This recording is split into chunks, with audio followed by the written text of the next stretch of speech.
Naniniwala si dating Commission on Election Commissioner Attorney Rowena Guanzon na posibleng pumiyok o magbigay ng impormasyon si dating PNP Chief General Nicolas Torre III kaya't nabigyan ito ng bagong posisyon sa gobyerno matapos na masibak sa pwesto.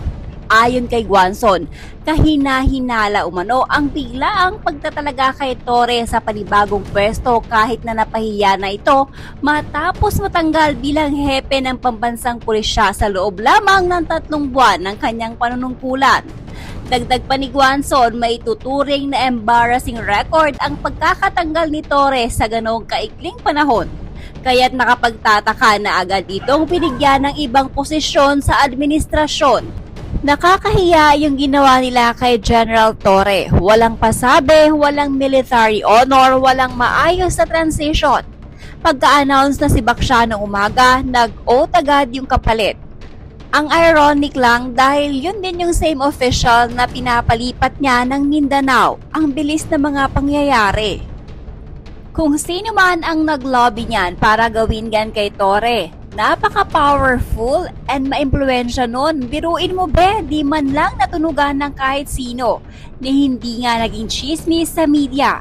Biglang pagising natin lahat, boom, out na si Torre. Walang job security dito.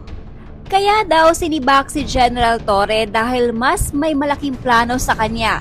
Be, kahit anong twist ang sabihin nyo, pinahiya nyo yung tao. Damage control na lang yung drama ngayon dahil baka pumiyok ang general. May naging espekulasyon din si Attorney Guanzon sa kung tila bakit natanggal agad sa pwesto si Torre. Ayon dito, palpak ang 5 minutong response sa harap pa ng presidente. Pumalpak at nakakahiya dahil may media. Yung nag-astang presidente sa haba ng convoy nung umattend ng fiesta, even tambay is shaking. Under the law, only the President, Vice President, Senate President, House Speaker, and Chief Justice are allowed to use blinkers on official vehicles.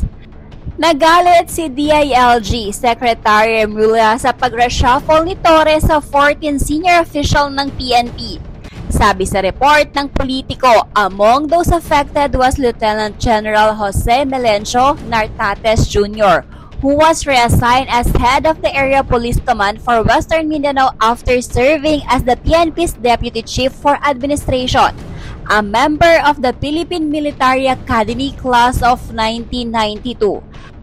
However, the National Police Commission o NAPOLCOM, chaired by DILG Secretary John Vic Remulla, nullified Torre's order and instructed him to return the officials to their previous post.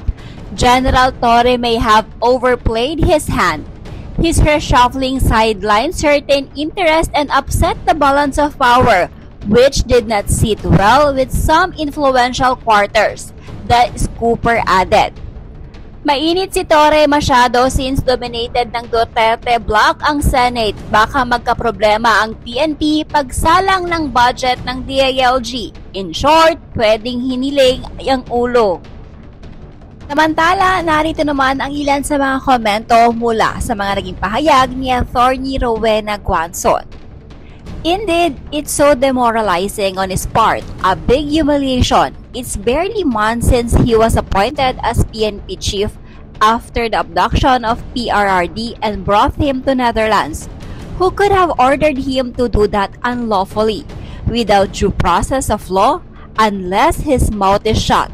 The public won't know who ordered him to carry the order. Abuse of authority. Moral lesson on this? Be honest to your oath as a military man. Follow the rules of law by being the watchdog of our society. Protect and defend the people and the country and non-partisan to any government officials. Poor man Torre, he became the object of a laughingstock amongst the members of the current admin. He was like a fleeting star losing its shine when fell down. The law of gravity, what you sow is what you reap. Karma is real.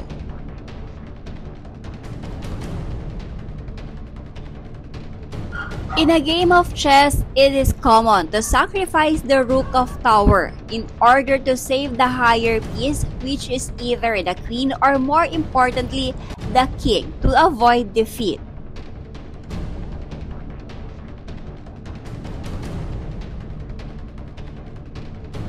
Tapos, pag nakaupo na siya sa bagong posisyon, paggising niya, sibak uli.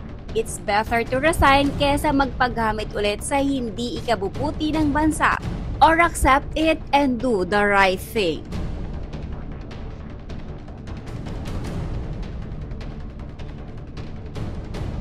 Kahit bigyan nila ng mataas na posisyon sa gobyerno yan, haharangin pa rin ng Commission on Appointment yan, lalong mapapahiya sa Senado. It's a prank, attorney, kunwari si Bacnao, pero may nakalaan palang mas nakakatakot na posisyon. Baka maya ombudsman na. Kakaloka, gagawin nila lahat para mawalis ang BP.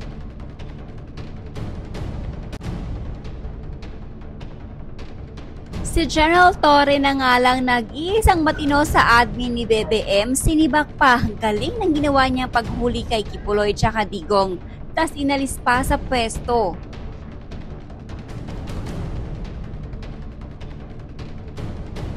Pinahiya, bumalik sa kanya ang pangwawalang hiya niya. Ang mas matindi ay yung mismong nagutos sa kanya ng walang hiya sa kanya ngayon. Mangga kasi.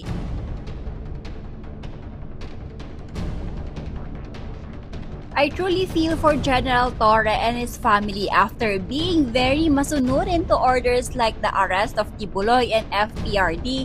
He was appointed as Chief PNP as reward, but was relieved immediately after only few days. This is not what you would expect. At the very least, they should have given Torre the man of gentleman exist. If I were him, I would turn the tides of exposing all the irregularities. Gantihan na, but maybe BBM finally realized that this guy was not really his appointee, but rather an appointee of Tamba and his minions, poor Nicolas.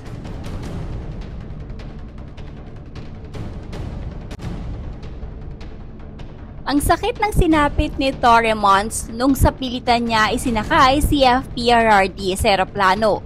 Inabutan ng 12 hours tapos inilagay siya bilang Chief PNP. 3 months lang, tanggal sa pwesto. Wala pang 4 hours, pagsibak, pinalitan na agad. Nung kininyap niya si FPRRD, maraming nagalit sa kanya. Ngayon, lumagapak sa lupa ng kahiyan, maraming nagbunyi. Yan kasi, mayabang ka na, mapang-abuso ka pa, kaya di ka nakapagtataka ang sinapit mo.